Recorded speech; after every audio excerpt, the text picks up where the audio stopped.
Cast Iron Coco back with you. I learned the hard way that if you have an incoming phone call while you are recording, you can't put your audience on hold and take the call. That automatically turns off the camera. I didn't know.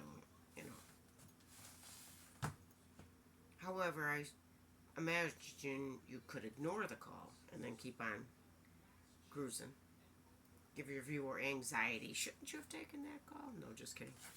So the dinger went off on the toaster oven again for the second batch. So I'm going to flip those over on the second ones, and I will show you what I did with the first ones that I will also do with the second ones.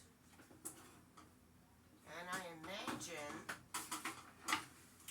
some of you are saying, you're giving pork tenderloin 10 minutes in the oven, really? But remember, when you take cookies out of the oven, they continue cooking because they have butter.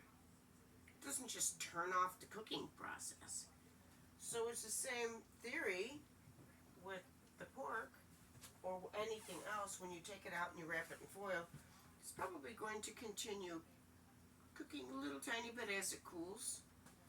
But anyway, so I'm going to turn these over.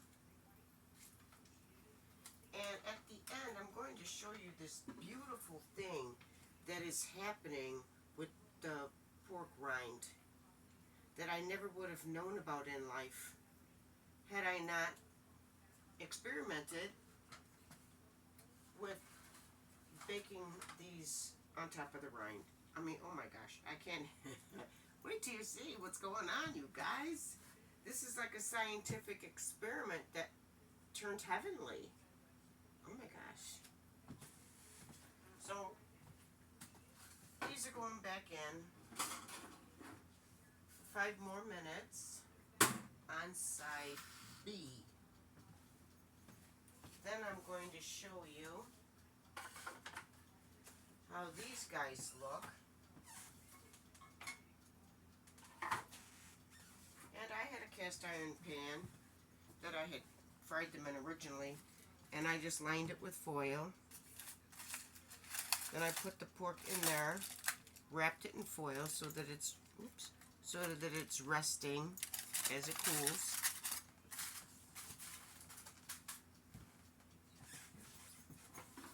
And then I will add those other two to this. Then they'll be ready to be sliced. After they've rested and cooled, they're ready to be sliced and portioned for future use. And wait till you see what the rind has done. So excited to show you. Okay, so let me go get that out of the toaster oven.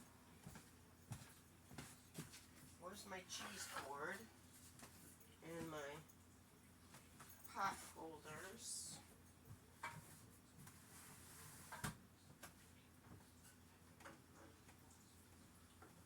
And the rind just did something magical. Wait till you see.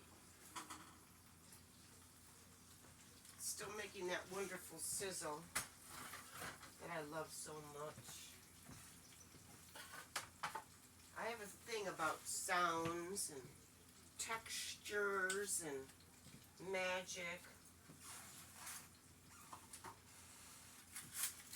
So I'm going to put those other two into what I showed you I had. And these were elevated. They weren't laying in it, getting soggy, right?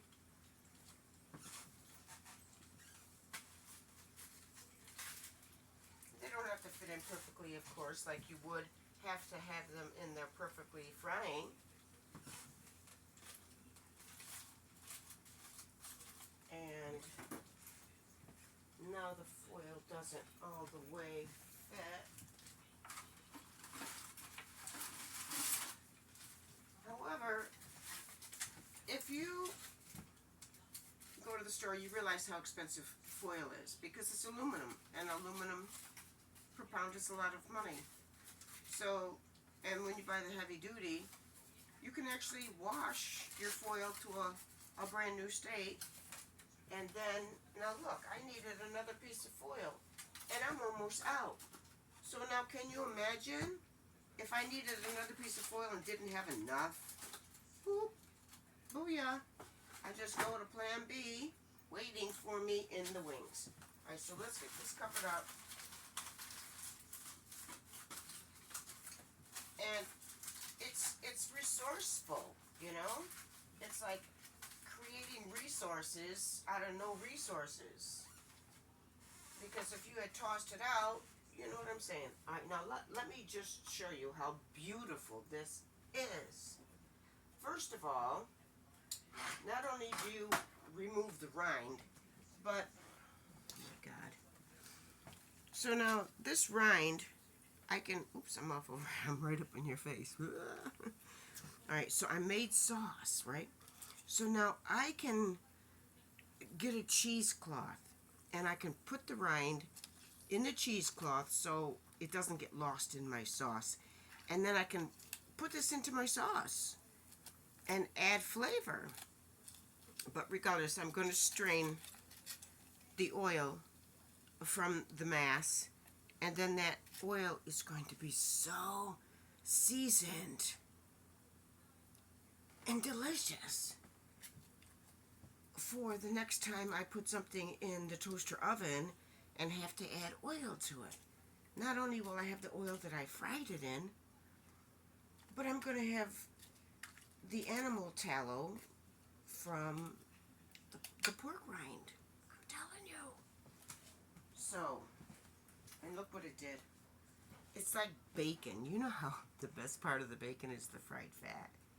I'm not going to eat this, of course, but if I were so inclined, this would be so delicious because it's like a crispy piece of bacon fat. But anyway, we don't want clogged arteries. So I'm going to take all these pieces of rind and put them in my sieve to get them out of there. And you know what? Honestly, I just thought of it.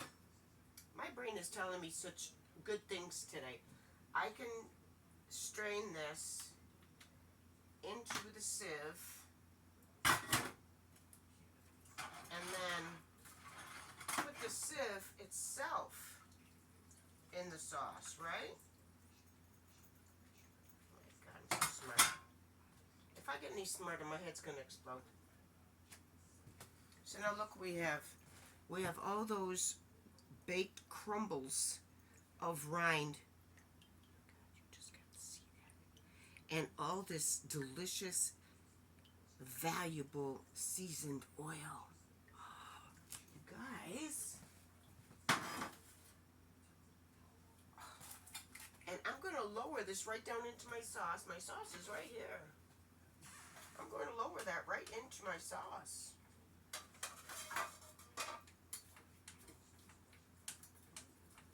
And I'm going to get it all kind of saucy through the sieve. From the outside, not from the inside. I'm not going to put it in. I'm not going to. And did you know when you strain your sauce, well, mine's too thick to strain. Because I made it today with ground beef, so I made a meat sauce. So we can't say what I was going to say, so I'm not going to say it. I'm really having fun in the kitchen today. I hope you're having fun too. Well, that's it. I'm all done.